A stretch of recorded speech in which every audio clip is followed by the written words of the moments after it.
ನಾನು ನಿಮ್ಮ ಔಷಧಿಗಳನ್ನ ತಗೊಂಡ್ ಬರ್ತೀನಿ.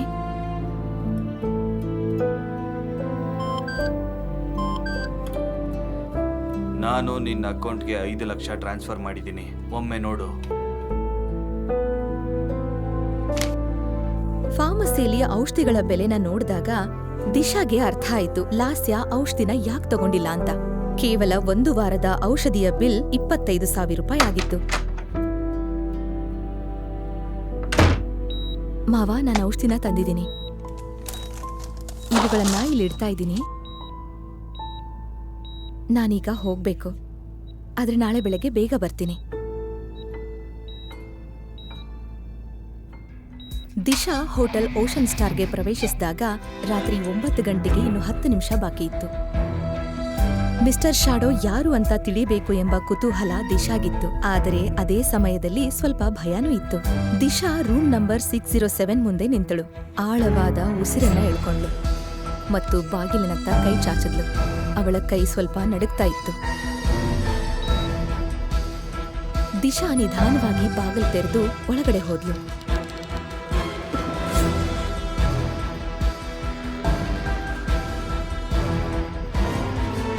ಹಲೋ ದಿಶಾ. ಮಂದ ಬೆಳಕಿನಲ್ಲಿ ದಿಶಾ ಕಿಟಕಿಯ ಬಳಿ ನಿಂತಿರುವ ಒಬ್ಬ ವ್ಯಕ್ತಿಯ ನೆರಳನ್ನ ನೋಡಿದ್ಲು. ದಿಶಾಗೆ ಮಿಸ್ಟರ್ ಶಾಡೋ ಯಾರು ಅನ್ನೋದು ಗೊತ್ತಾಗುತ್ತದೆಯೇ? ನಿಜವಾಗಿಯೂ ಇಂಥ ಒಬ್ಬ ವ್ಯಕ್ತಿ ಇದ್ದಾನೆಯೇ ಅಥವಾ ಅವಳ ವಿರುದ್ಧ ಯಾವುದಾದರೂ ಸಂಚು ನಡೆಯುತ್ತಿದೆಯೇ? ಅವನ ಕೈಯಲ್ಲಿ ಗ್ಲಾಸ್ ಇತ್ತು. ಬಹುಶಃ ಅವನು ಕುಡಿತಾ ಇದ್ದ. ಒಳಗ್ ಬಾ. ದಿಶಾ ನಿಧಾನವಾಗಿ ಮಿಸ್ಟರ್ ಶಾಡೋ ಕಡೆ ನಡೆಯಲು ಆರಂಭಿಸಿದಳು. ಅವಳ ಹೃದಯ ಜೋರಾಗಿ ಬಡಿಯುತ್ತಿತ್ತು. ಆದರೆ ಆ ವ್ಯಕ್ತಿ ಹೇಗಿದ್ದಾನೆ ಅನ್ನೋದು ಅವಳಿಗೆ ಇನ್ನೂ ಗೊತ್ತಿರಲಿಲ್ಲ. ಮಿಸ್ಟರ್ ಶಾಡೋ, ನಾನೊಂದು ಡ್ರಿಂಕ್ ತಗೋಬೋದಾ? ಗೊತ್ತಾ, ನಾನು ಈ ವೈನ್ ವಿಶೇಷವಾಗಿ ನಿನಗಾಗಿ ಫ್ರಾನ್ಸಿಂದ ತರಿಸಿದ್ದೀನಿ. ನಾನು ಕುಡಿಯೋದಿಲ್ಲ.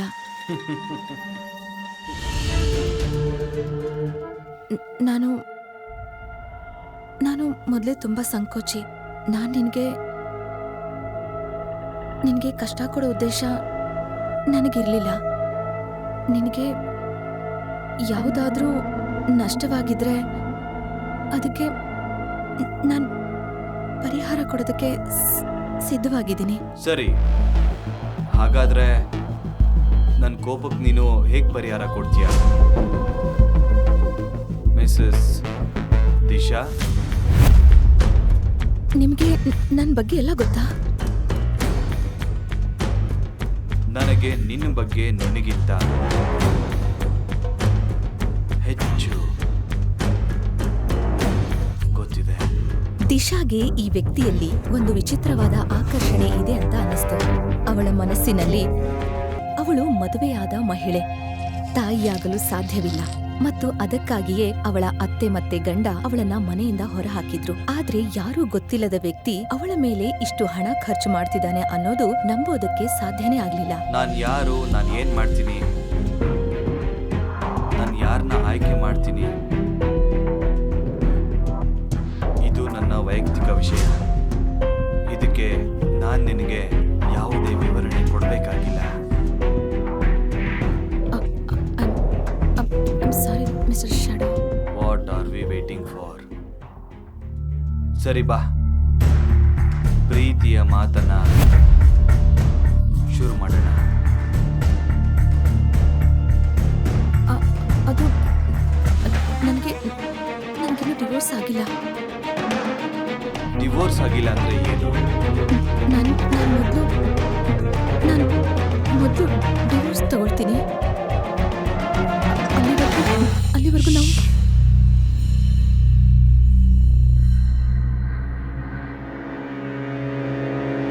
ನೀನಿನ್ನು ನಿನ್ನ ನಿಷ್ಠುರ ಗಂಡನಿಗೆ ನಿಷ್ಠೆಯಾದ ಹೆಂಡತಿಯಂತೆ ಮಾತಾಡ್ತಾ ಇದೀಯಾ? ಅವನು ನಿನ್ನ ಕಸಿನ್ ಜೊತೆ ನಿನಗೆ ಮೋಸ ಮಾಡ್ದ ಮತ್ತು ಇಬ್ರು ಸೇರಿ ನಿನ್ನ ಮನೆಯಿಂದ ಹೊರಗಡೆ ಹಾಕಿದ್ರು. ನೀನು ನನ್ನೋಳು ದಿಶಾ.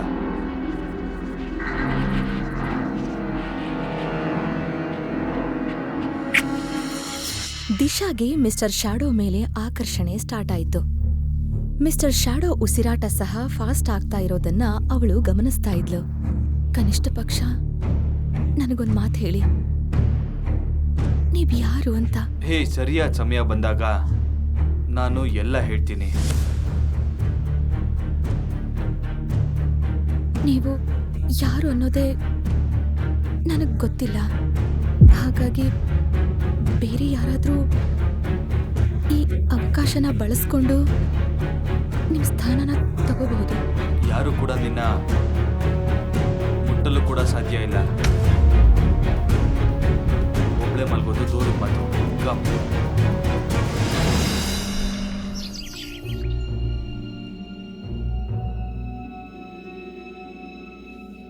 ಮತ್ತೊಂದು ಪ್ರೀತಿಯ ರಾತ್ರಿ ಕಳೆದ ನಂತರ ಬೆಳಗ್ಗೆ ದಿಶಾ ಎದ್ದಾಗ ಮಿಸ್ಟರ್ ಶಾಡೋ ಕೋಣೆಯಲ್ಲಿ ಇರಲಿಲ್ಲ.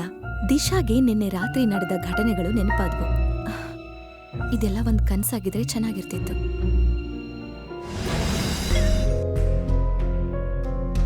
ಅಷ್ಟರಲ್ಲಿ ಅನಿಕಾ ಒಳಗಡೆ ಬಂದು ಹೇಳಿದ್ಲು. ಅಂದ್ರೆ 2025ರಲ್ಲಿ ಇನ್ನು ಯಾರು ಟೆಕ್ಸ್ಟ್ ಮೆಸೇಜ್ ಕಳಿಸ್ತಾರೆ? ನನ್ನ ಅಪ್ಪ ಸಹ ವಾಟ್ಸ್ಆಪ್ ಯೂಸ್ ಮಾಡ್ತಾರೆ. ಸರಿ, ಇದನ್ನೆಲ್ಲ ಬಿಡು. ಅವನು ಹೇಗಿದ್ದಾನೆ ಅಂತ ಹೇಳು. ನನಗ್ ಗೊತ್ತಿಲ್ಲ. ಕತ್ಲಾಗಿತ್ತು, ಆದ್ರಿಂದ ಸರಿಯಾಗಿ ನೋಡಕ್ಕಾಗ್ಲಿಲ್ಲ. ಕನಿಷ್ಠ ಅವನು ಎಷ್ಟೆತ್ರ ಇದೆ ಅಂತ ಗೊತ್ತಾ? ಇದನ್ನ ಕೇಳಿ ದಿಶಾಗೆ ಮಿಸ್ಟರ್ ಶಾಡೋ ಬಲವಾದ ಕೈಗಳು ಮತ್ತು ಅಗಲವಾದ ಎದೆ ನೆನ್ಪಾಯ್ತು.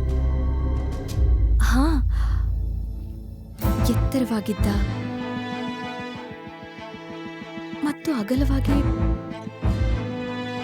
ಅವನು ನೆನ್ಪು ಮಾಡ್ಕೊಂಡು ನಿನ್ ಮುಖ ಕೆಂಪ್ಕಾಯ್ತು. ಹಾಗೆಲ್ಲ ಏನೂ ಇಲ್ಲ. ಏನೇ ಇರ್ಲಿ, ಅವ್ನು ಯಾರೇ ಆಗಿರ್ಲಿ, ಅವನು ತುಂಬಾ ಶ್ರೀಮಂತ ವ್ಯಕ್ತಿ. ನನಗನ್ಸುತ್ತೆ ಅವನು ನಿನ್ನನ್ನು ತುಂಬಾ ಇಷ್ಟಪಡ್ತಾನೆ ಅಂತ. ಇಲ್ಲ ಅಂದ್ರೆ ಅಷ್ಟು ದುಡ್ಡು ಯಾಕೆ ಕೊಡ್ತಾನೆ? ನನಗನ್ಸುತ್ತೆ ಅವನು ನಿನ್ನ ತುಂಬಾ ಇಷ್ಟಪಡ್ತಾನೆ. ಆದ್ರೆ ನನಗ್ ಮದ್ವೆ ಆಗಿದೆ ಕಣೆ. ಹೌದು, ಅವಿನಾಶ್ ನಿನ್ನ ಕೇಳ್ಬಿಟ್ಟು ಲಾಸ್ಯನ ಪ್ರೆಗ್ನೆಂಟ್ ಮಾಡದ್ನಾ? ಮತ್ತೆ ನೀನು ಮಿಸ್ಟರ್ ಶಾಡೋ ಜೊತೆ ಇರ್ಬೇಕಾ ಬೇಡವಾ ಅನ್ನೋದು ನಿನ್ನ ಆಯ್ಕೆ. ಆದ್ರೆ ನನ್ನ ಪ್ರಕಾರ ನೀನು ಸಾಧ್ಯವಾದಷ್ಟು ಬೇಗ ಅವಿನಾಶ್ ಜೊತೆ ಡಿವೋರ್ಸ್ ತಗೋಬೇಕು. ಆಗ ಅವನ ಹಾಳಾದ ಮುಖಾನ ಮತ್ತೆ ಮತ್ತೆ ನೋಡಕ್ಕಿರಲ್ಲ. ಅನಿಕಾ ಸರಿಯಾಗೇ ಹೇಳಿದ್ಲು. ದಿಶಾ ಆ ಕುಟುಂಬ ಮತ್ತೆ ಲಾಸ್ಯಗಾಗಿ ಮಾಡ್ಬೇಕಾಗಿದ್ದನ್ನೆಲ್ಲ ಮಾಡಿದ್ಲು. ಈಗ ಅವರ ಬಗ್ಗೆ ಯೋಚಿಸುವಂಥ ಅವಶ್ಯಕತೆ ಇರ್ಲಿಲ್ಲ.